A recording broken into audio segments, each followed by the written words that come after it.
Donnie and Dolly. The team is supported by ableauctions.ca. Closing your business? We can help.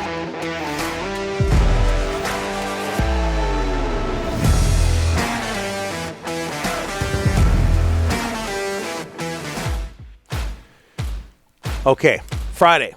Today's guest brought to you by Langley Chrysler. That includes Thomas Drance standing by. Enjoy no-hassle 3-day returns and 30-day exchanges on all used vehicles so you can make sure what you get is just right for you. Don't just love your car.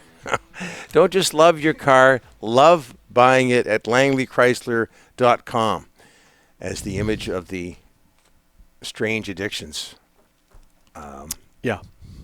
show come to mind. Yeah. Don't just love your car. Yeah. Am I wrong for talking about that? Yeah. Okay. The guy was in love with his car. And as I often mention, there was an exhaust pipe involved. Hey, this into the Delaney's OK Tire and Langley inbox. Yep. Ryan, unsigned. Please sign your text. We need the Jerry Stiller clip when talking about the 1977 All-Star game. Yep. You dropped the ball there. Absolutely. You dropped the ball. Incheon, Korea, 1950. And with that, we bring in Thomas Drance from The Athletic as the Canucks are into their All-Star break. Thomas, thanks for doing this. How are you? Are you on a break right now? Other than this? No, we haven't got audio here, Ryan. No audio. Hold on, 1 sec. Now you're good. Is it because of the Jerry Stiller clip? Yeah, it was. Okay. All right, Thomas, sorry about that. Are you on a break? Do you hear me? Yes. Yes, now. You were on a break for about 5 seconds there, yes. Oh, my goodness. You know, I think the audio gave out because it was stunned by Rick's vest. Yeah. What is wrong with my... Hey, you should not be talking, buddy. I got a lot of good compliments in the Delaney's OK Tire and Langley inbox. I look good, sharp. It's happening. I mean, you definitely are going to get 50% off library books this weekend, Rick. Congratulations. I haven't been to a library in years. And that should not shock you. Really, he'll buy them off himself. Yeah. I don't just love that vest. I loved Rick buying it. Yeah. Yeah. Do you honestly think he bought it? I bought it. I had a good selection. I love vests. Vests make you look good. I'm giving Rick's better half more credit than having assumed she bought it. That's where I'm going. I know you're not on a break, so let's move past that. Hey, given COVID, a lack of road games, can you properly evaluate, and the record is impressive, but can you properly evaluate the job Bruce Boudreau has done so far? Yeah, I mean, I think we can say relatively unequivocally that Bruce Boudreau's had a significant impact. I mean, I think he's done a great job.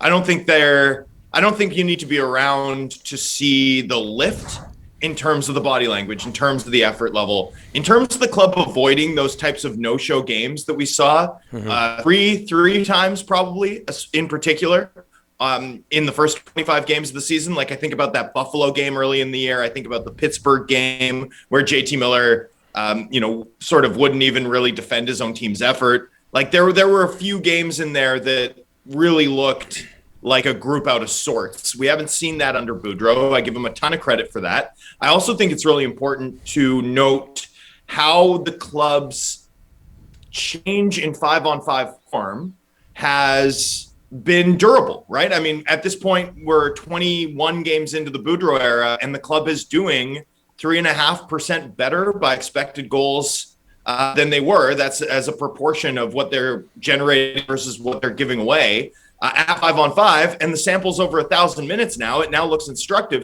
So the team is controlling play better at 5-on-5. I think he's had a big impact on that. I think he's had a big impact in terms of the lift that personality, that his big personality is given to players. I think he's got a couple of really key tools. One is the personality, the fact that clearly guys like to play for him. That's been true in 4 stops along the way in the NHL and in various other ones before he got to the NHL level. I also think he plays an aggressive style. He goes out and in a pretty conservative league, he plays to win every night. And I think that's why his teams do so well 5-on-5. I think he's pretty simple in terms of playing his own game as opposed to, obsessing over the details and adjusting to his opponents. I think that's, put him in good standing. I think that's resulted in him being one of the winningest regular season coaches in NHL history. And yet, gentlemen, I do think we have to also be really clear-eyed about what we've done. 12-5-3 or 12-5-4 sounds great for your first 21 games, and it is. But there was that 9-game win streak, right? 8-0-1 streak to begin his tenure. And so since then, we're looking at 4-5-3. Well, that's not a playoff team. And I do think as the sample expands with Boudreau as this season goes on, regardless of what the Canucks decide to do ahead of the March 21st NHL trade deadline, I do think the limitations of this roster are going to continue to show, as they did, in my view, in the latter stages of Boudreau's, last couple of weeks before the All-Star break, particularly that game in Calgary and that third period in Nashville, stand out to me as, a warning sign of the distance that still needs to be traveled by this club if they're going to be, something really worthwhile from a contention standpoint. Okay, Thomas, let's get into this. Jim Rutherford in Toronto yesterday on a podcast saying we don't start rumors. They certainly seem to be ticked off with the Garland rumor. That's the feeling I get, and I know you feel the same way. Who are you hearing is out there, the names from Vancouver? What are your thoughts on all this? I love the framing, Rick. You're like, this guy you cover regularly is getting really ticked off. So what do you think specifically? I want names. I want details. Hey. I want asking prices. Jim Rutherford doesn't start rumors, Drance, so will you? Hey, hold it a second. Hold it a second. I talked to you at 8:30 this morning for a half an hour. Tell me what you told me off the air. Let's go. I will. Well, first of all, I told you that you were running out of bald men to compare me to. And no, I mean, look, this week was an interesting one to cover this team. And, I think Rutherford's right in that there are situations where I do think the heat is being turned up on certain Canucks players and on the Canucks themselves in regards to potentially large, high caliber trade pieces from outside this market. I do think that's happening. But I also think that the Canucks are exploring an awful lot of things here. Yeah. I think they're engaged in active talks with the camps of various key players just to get a baseline sense of what extensions would look like as they weigh ways to carve out cap space. I do think they're talking to teams about just about every forward on the roster that makes over $2.5 million and isn't named Horvat and Pettersson. Yep. So, I think there's an awful lot of irons in the fire, and I think there's an awful lot of irons in the fire in both directions, right? I mean, it's not that they're resigned to the path of trading X guy, but I do think they have to have a sense and are trying to get a sense of what it looks like to keep X guy versus what it looks like to, extend or trade that guy and, make the ultimate. And it's really a simple question that I think they're asking themselves on a bunch of players, whether it's Miller, whether it's Garland, whether it's Besser, whether it's, Tanner Pearson.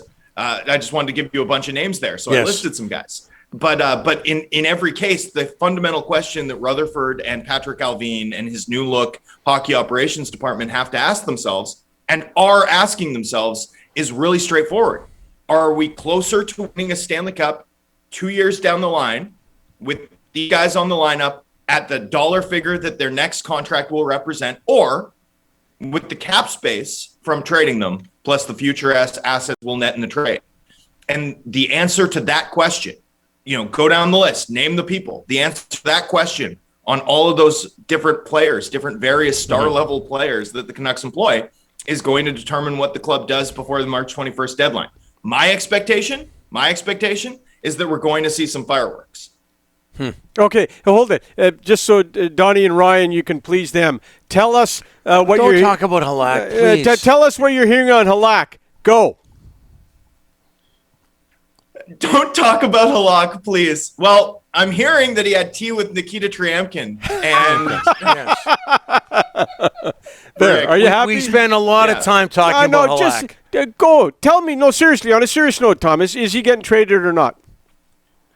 I mean, I can't. I don't have a straight up answer for you on is he getting traded or not. I think there's a lot of elements here, including the rise of Spencer Martin, right? In terms of the cap space that would be locked up through next season. This is a team that's still going to have to deal with the Braden Holtby buyout charge and the Jake Virtanen buyout charge beyond the season. That only projects to have about $13.5 million in space, assuming that Halak hits his bonuses, and has a lot of work to do, Rick. Like, a lot of work to do. That $13.5 million, like half of it's going to be spoken for anyway in the event that they re-sign Brock Besser. And by the time you have $6 million, you can't rebuild a team. You can't rebuild a blue line. You can't build a bottom six that contributes more offense. You can't build a faster club. You can't do the things that Jim Rutherford has explicitly said he wants to do. And so in weighing that, I do expect the Canucks to, try to keep their options open. But Halak has an NMC. He's well respected in this league, as he should be. He's been the most reliable backup netminder, the most consistent backup netminder in the sport, frankly, for the last 6-7 years. Before that, he was a really good starter. They have to be mindful of treating him well. And making sure that if they do go down this route, it's with a team that he'd be happy to go to and that his family would be happy to go to, because he controls this process. It's a 3-dimensional deal. And, I think his preference would be to go to Avtomobilist so that he can hang out with his best friend, Nikita Triankin. Stop it. Okay. You got something for Thomas? I'll agree. Have you got something for Thomas? I'll agree to disagree. Anyways. Rick. No. Oh, Thomas. Ryan, what do we got for Thomas this week? Whoa. Is that Danny DeVito? Wow. I love Danny DeVito. Every movie he did was so much fun. It almost doesn't look like Shorty. Yeah. I just, Danny DeVito was the best. Is still the best. But you have a lot in common with him, Thomas. For sure. I love it. Very good.